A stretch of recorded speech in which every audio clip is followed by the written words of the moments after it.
तो टॉपिक तो बताइए, interchange of affirmative and negative sentence. सबसे पहले अफर्मेटिव और नेगेटिव को समझना पड़ेगा। अफर्मेटिव और नेगेटिव क्या होता है? तो अफर्मेटिव सेंटेंस क्या होता है? वह वाक्य जिसमें किसी बात को, स्टेटमेंट को, किसी बात को, किसी घटना को स्वीकार किया जाता है, और नेगेटिव जिसमें उस बात को नकारा जाता है। बिल्कुल क्लियर है ना? वह बढ़ता है अफर्मेटिव हो गया, और वह नहीं बढ़ता है नेगेटिव, है ना? अब हमें अफर्मेटिव से नेगेटिव सेंटेंस बनाना है। तो हम अभी तक क्या करते थे? केवल नहीं लगा देते थे, और नहीं लगा करके उसका अर्थ भी उल्टा हो जाता था।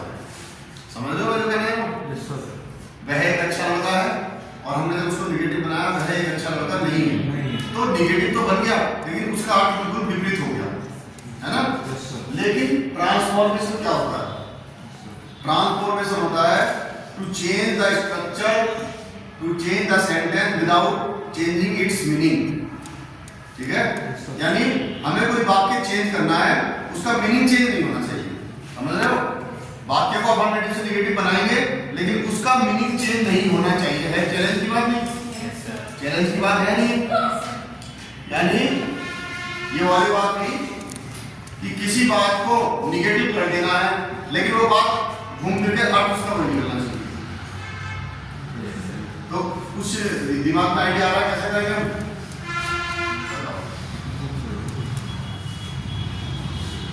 सबसे पहली चीज, एक सेंटेंस देते हैं, यू आर ऑनेस्ट। क्लियर है? बट यू आर ऑनेस्ट एक ही सेंटेंस है, हमें इसको अफर्मेटिव से नेगेटिव बनाना है। सिंपल तरीके में नहीं, ट्रांसफॉर्मेशन के अंतर्गत। और ट्रांसफॉर्मेशन क्या कहता है? Transformation is a process of changing the sentence without changing its meaning, है ना? किसी भी वाक्य का मीनिंग नहीं बदलेगा, वाक्य नेगेटिव हो जाएगा। तो यू आर नेगेटिव बनाने के लिए यू आर नॉट कर देंगे, लेकिन अगर हम यू आर नॉट पे हम ऑनेस्ट लगाएंगे तो उल्टा हो जाएगा। वहां पर तो कह रहे हैं ईमानदार, आप कहेगा कोई ईमानदार नहीं है, तो ये सेंटेंस गलत हो जाएगा। अगर हम इसको ऐसा बनाते तो गलत हो जाएगा। ठीक है? ये हमारा पॉजिटिव सेंटेंस है, ये वाला। जब हम इसको नेगेटिव इस तरह से बनाएंगे, तो हमने तो अपने दिमाग से सही किया है। देखो क्लास लेने में फायदा होता है, अगर तुम्हारे सामने सेंटेंस है तो तुम सिंपली इस तरह से बनाए, लेकिन ये सेंटेंस गलत हो जाएगा।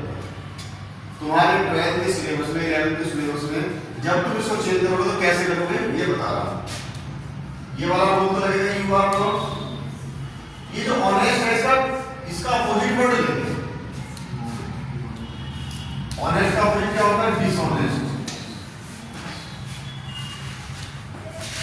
मीनिंग समझे? उसने कहा तुम ईमानदार हो, तो हमने क्या कहा? तुम बेईमान नहीं हो। अर्थ हुआ तुम ईमानदार हो, you are honest, you are not dishonest. तो इसका मतलब यह है तुम बेईमान नहीं हो, तो ईमानदार हो। आया समझे? तो इस तरह से हम अपोजिट वर्ड लेकर के, एंटोनियम लेकर के इन शब्दों को चेंज कर सकते हैं। आ रहा समझ में? और भी इसके रूल है, फिलहाल में जो इसी तरह से करते हैं, तुम्हारी बुक में भी है। द नाइफ शार्प, दूसरा सेंटेंस, द नाइफ, नाइफ जानते हो? Is sharp. नाइफ का मीनिंग शार्प, है ना? नाइफ का मीनिंग क्या होता है? नहीं, नाइफ का मीनिंग क्या होता है? नाइफ बनाते रहो। नाइफ का मीनिंग होता है चाकू, है ना? और शार्प का मतलब क्या होता है? शार्प, तेज। चाकू तेज है, इसका हमें नेगेटिव बनाना है। ये पॉजिटिव है, इसका नेगेटिव बनाना है। कैसे बनेगा भाई? सबसे पहले रूल पाएंगे, द नाइफ इज नॉट। पहला रूल यही होगा कि हेल्पिंग वर्ब के साथ नॉट लगा देंगे, है भाई? Knife is not. अब जब चाकू शार्प है तो वह चाकू कैसा नहीं है? छुट नहीं है। हिंदी की भाषा में, हिंदी हमारे गांव देहात में या घर में ये चाकू बहुत छोट हो रहा है। छोट मतलब ढंग से धार नहीं हो रही उसकी, और अगर वो तेज है तो उसको तेज हो रहा है। तो जब ये चाकू शार्प है तो इसका मतलब ये चाकू फुट नहीं है। यही तो लगाएंगे सेंस। तो इसमें ये भी दिखाता है इसका अपोजिट ब्लंट, BLUNT ब्लंट, इसका मतलब है कि यह चाकू ब्लंट नहीं है। दूसरा sentence number 3, The worker was diligent. The worker was diligent. इसका मीनिंग क्या है? वर्कर माने काम करने वाला व्यक्ति, हाँ बाद में सुना। डिलीजेंट, डिलीजेंट कहते हैं परिश्रमी, उद्यमी। हिंदी में इसका वर्ड है उद्यमी, है ना? यानी वो कर्मशील व्यक्ति था, परिश्रमी था। तो हम क्या बनाएंगे इसका? The worker was not lazy. Lazy माने आलसी। काम करने वाला था तो वो कैसा नहीं था? आलसी नहीं था। समझ में आया? इस तरह तो दिक्कत है।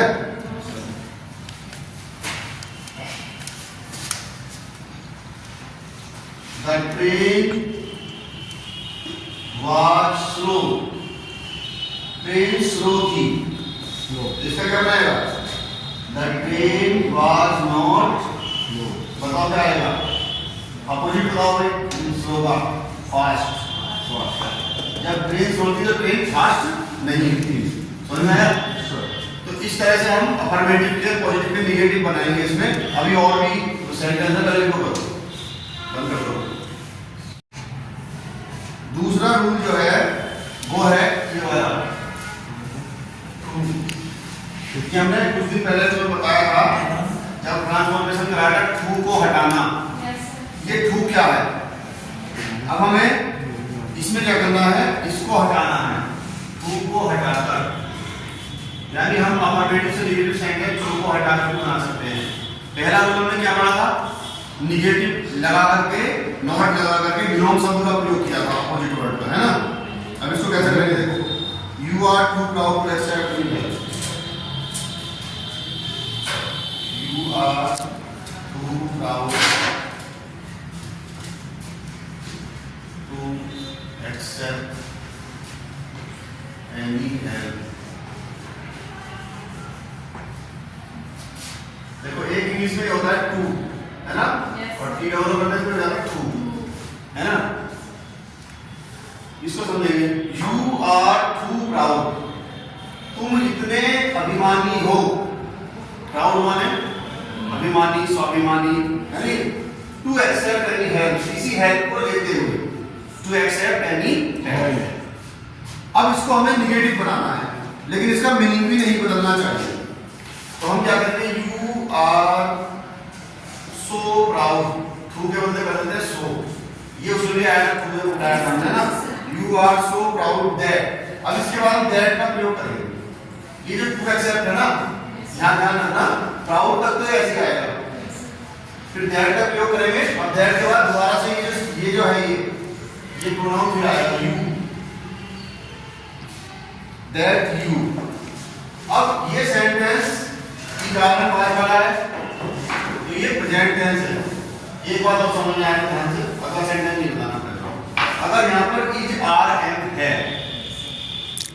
अगर इज आर या एम है तो हम कैन नॉट का प्रयोग करेंगे।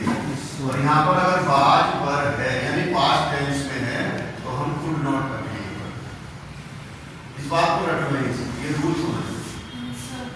ये इज है, आर है, एम है, तो यहाँ यू के बाद ये यू दोबारा लेंगे दैट के बाद। जब दैट आ जाएगा सर तो दोबारा ये यू लेंगे, तो यहाँ पर मतलब कैन नॉट। और यहाँ पर ये बाद या वर होता तो यहाँ पर यू के बाद क्या करते हैं? Could not. समझ रहे हो? Can not. अब फिर यहाँ से जोड़ देंगे इसको, यहाँ से देखो टू हटा देंगे, इस टू की जगह पर सीधे वर्ब लेंगे, कैन नॉट एक्सेप्ट।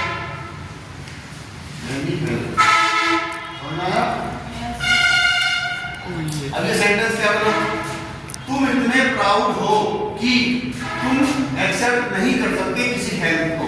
तो मीनिंग तो इसका भी यही और इसका भी यही, लेकिन इसमें नॉट भी आ गया, ये नेगेटिव भी बन गया, उसका मीनिंग भी चेंज नहीं हुआ। सही लगा ना? अगला सेंटेंस बहुत अच्छा है। He was too weak to sit properly.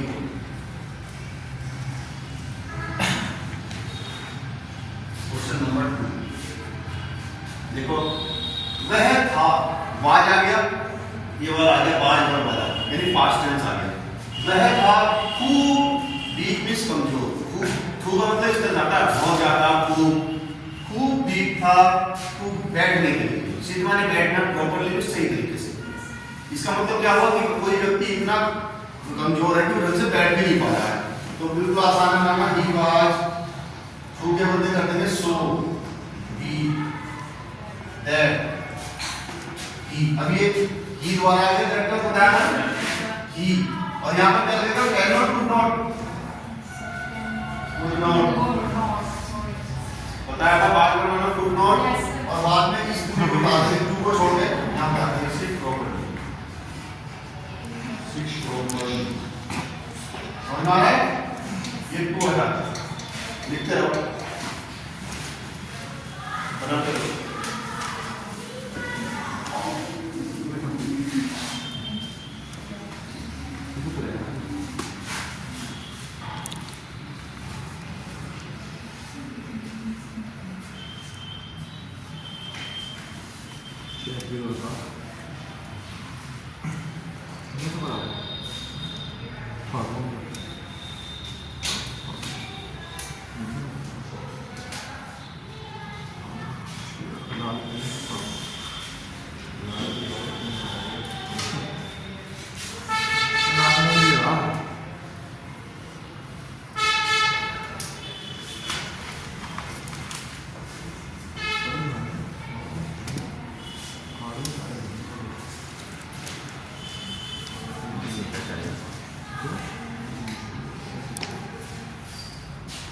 These mangoes are too cheap to be good.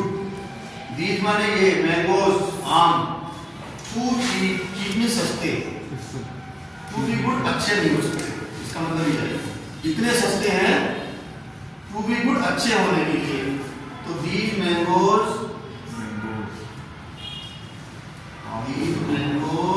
are so cheap that they cannot be good. Be good जोड़ दिया ना, they cannot be good, यानी ये आम इतने सस्ते हैं कि ये अच्छे नहीं हो सकते। और एक सेंटेंस आया है, इसको इंपॉर्टेंट डाल दो, ये एग्जाम में पूछा जाता है। चौथा सेंटेंस थोड़ा इंपॉर्टेंट है, ये आसान बोलना। This tree is too high for me to climb. This tree is too high for me to climb. ये पेड़ इतना ऊंचा है मेरे लिए, for me मेरे लिए, to climb चढ़ने के लिए। देखो tree is पेड़, rocks is too high बहुत ऊंचा है, for me मेरे लिए, to climb चढ़ने के लिए, है ना। ये सेंटेंस थोड़ा सा अलग तरीके से बनेगा। This tree is so high, ठीक है, पहले यहाँ तक बनाएंगे। This tree is so high, यानी यह पेड़ बहुत ऊंचा है। That, अब अभी तक हम क्या करते थे, that के बाद तुरंत यही वाला प्रोनाउन लेते थे, है ना भाई, ये वाला प्रोनाउन लेते थे हम। लेकिन यहाँ तो this tree है, पेड़ तो ऊंचा है मान गए हम, लेकिन चढ़ना किधर है मुझे, है for me, चढ़ूंगा तो मैं, तो यहाँ पर हम क्या करेंगे, इस for me में से इस me का सब्जेक्ट ले लेंगे I